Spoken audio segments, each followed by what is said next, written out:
Hello बच्चों, let's see the question is a capacitor of capacity 2 microfarad is charged to 100 volt.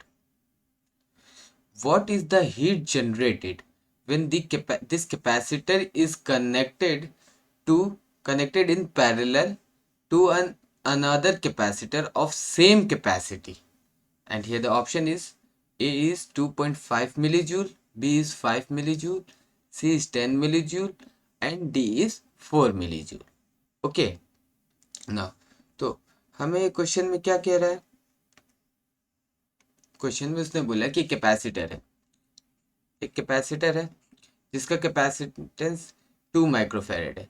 अब उसको 100 volt से charge किया जाता है, तो अब इसके अंदर चार्ज कितना हो जाएगा? तो इसमें जो चार्ज होगा Q is equal to CV, that is 2 into 100, 2 microfarad into 100 volt, that is 200 microcoulomb. तो अब इसके अंदर चार्ज कितना आ गया? 200 माइक्रोकूलम। अब हमें क्वेश्चन में आगे बोल रहा है कि अब इस कैपेसिटर को सेम पैरेलल कनेक्शन में अनदर कैपेसिटर जो कि जिसकी कैपेसिटी सेम है, अब इसकी भी कैपेसिटी सेम है, अब इससे हमने कनेक्ट कर दिया। अब जैसे इसके कनेक्ट कर दिया तो क्या होगा? अब इससे चार्ज ट्रांसफर होगा और चार्ज ट्रांसफर होगा। तो सबसे पहले हम यहाँ का कॉमन, अब दोनों पैरेलल कॉम्बिनेशन में तो इनका जो पोटेंशियल होगा वो सेम होगा, तो अब इनका पोटेंशियल निकाल लेते। तो V इज इक्वल टू क्या हो जाएगा? V is equal to total charge upon C equivalent. तो अब ये दोनों पैरेलल कॉम्बिनेशन में, इसकी कैपेसिटी भी से 2 माइक्रोफैरेड है और ये भी सेम है, तो इसकी भी कैपेसिटी 2 माइक्रोफैरेड होगा। तो अब हम आगे V कॉमन पोटेंशियल निकाल लेंगे, तो V इज इक्वल टू कितना आ जाएगा हमारे पास? टोटल चार्ज हमारे पास 200 है और सी इक्विवेलेंट कितना है? 4, दैट इज 50 वोल्ट। तो अब इनका जो हमारा पोटेंशियल आया वो आ गया हमारा 50 वोल्ट। तो अब हमसे ये पूछ रहा है कि अब ये हीट जनरेट कितना होगा? तो हीट इज इक्वल टू होता है U initial minus U final. ये यू इज हमारी एनर्जी है, तो यू इज इक्वल टू का फॉर्मूला, यू का हमारा फॉर्मूला है हाफ सी वी स्क्वायर। तो U one is equal to 1/2 C1 V1 square, that is U1 is equal to कितना हो जाएगा? 1/2 C1 कितना है हमारे पास? C1 इनिशियल में कितना है उसका? 2 इंटू 10⁻⁻6, V1 कितना? इंटू 100 का square. Okay, and now final हमारा एनर्जी कितना है? U फाइनल है हमारा 1/2। अब फाइनल कैपेसिटी C2 कितना हो जाएगा? अब हमारे पास इसका C इक्विवेलेंट कितना है? 4। तो हम यहाँ पे लिख सकते हैं इंटू 4 इंटू 10⁻⁻6।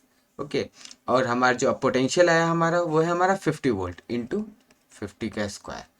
अब इन दोनों यू इनिशियल और यू फाइनल को हम यहाँ पुट कर देते, तो ये आ गया हमारा 1/2 इंटू 10⁻⁻6 इंटू 100 का square minus 1/2 into 4 into 10⁻⁻6 into 50 का होल स्क्वायर। तो यहाँ से हम 1/2 इंटू 10⁻⁻6 कॉमन ले सकते हैं, तो यहाँ बच गया हमारा 100 का स्क्वायर माइनस 2 इंटू 50 का स्क्वायर। तो ये हमारा हो गया 10,000 माइनस ये हो जाएगा हमारा 5 2500 इंटू 5000। तो ये हो जाएगा हमारा 2 से 2 कैंसिल कर सकते हैं, तो ये हमारा बच जाएगा 10⁻⁻6। तो यहाँ से हमारा कितना बचे? 5000 इंटू 10⁻⁻6, दैट इज 5 इंटू 10⁻⁻3। तो हम इसको लिख सकते हैं 5 मिली जूल। तो जो हमारा हीट जनरेट हुआ, हीट हमारा कितना जनरेट हुआ? 5 मिली जूल। हम ऑप्शंस को चेक कर लेते हैं, तो हमारा फर्स्ट ऑप्शन है 2.5 मिली जूल जो कि गलत है। हमारा बी ऑप्शन है 5 मिली जूल जो कि हमारा करेक्ट ऑप्शन है। ओके, हमारा सी ऑप्शन है 10 मिली जूल, तो 10 मिली जूल ये भी गलत ऑप्शन है, और डी हमारा 4 मिली जूल। तो हमारा जो करेक्ट ऑप्शन है वो है हमारा option B 5 millijoule, that is our final answer. Best of luck.